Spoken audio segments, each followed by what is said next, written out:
You know it's summer when the sand sculptures return to Yarmouth. So my name's Sean Fitzpatrick. I work for Fitzy Snowman Sculpting, and I'm here at the Yarmouth Visitor Center creating the first of the sand sculptures for the Sand Sculpture Trail. This is 15 tons and I'm almost done. The Sand Sculpture Trail, we're very excited. It's the first year that the Yarmouth Chamber of Commerce will be overseeing this initiative, and we're really excited about that. We think this is a huge draw for Yarmouth. People come from all over looking for our map and the trail every year. Master sculptor Sean Fitzpatrick is the creative genius behind the trail. We got a chance to learn how they're made. So people always ask me, what is this? Is it just sand? It is sand. It's not beach sand though. It's the type of sand that you would use if you were to go to a construction yard and you wanted to do some brickwork, except it's a lot finer. If I were to compare this to something, I would say it's almost like powdered sugar. It's super, super fine, but the grains of sand are all square. So when you get square grains, they're a lot easier to stack and compress together than if you had round grains, which would be like stacking bowling balls. So what I do is I take the sand and I compact it into forms, wooden forms, and the forms are 2 feet tall, and then stack the next form on top of that until I get to the very top.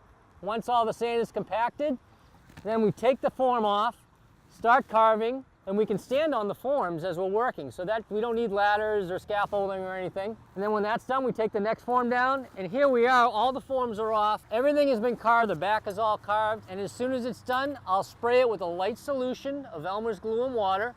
And what that does, much like the paint on your walls, is it protects it, but it's not structural in any way.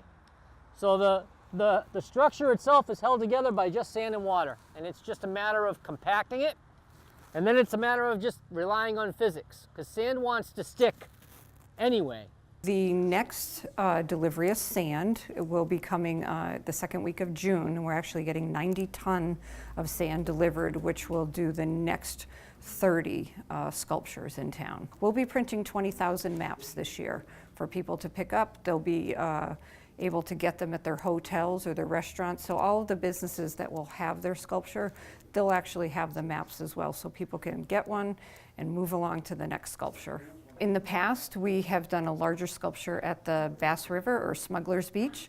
This year we've decided to move it a little bit off of the beach just because of the damage that it gets from the wind and the storms, and we think it'll be much more protected here, but definitely visible. We strive very hard to make sure that Yarmouth is represented as a family-friendly destination, and this is a perfect opportunity to do that. Trail maps are available at the Yarmouth Visitor Center and online at the town's website. For Cape Media News, I'm Gabrielle Rawson.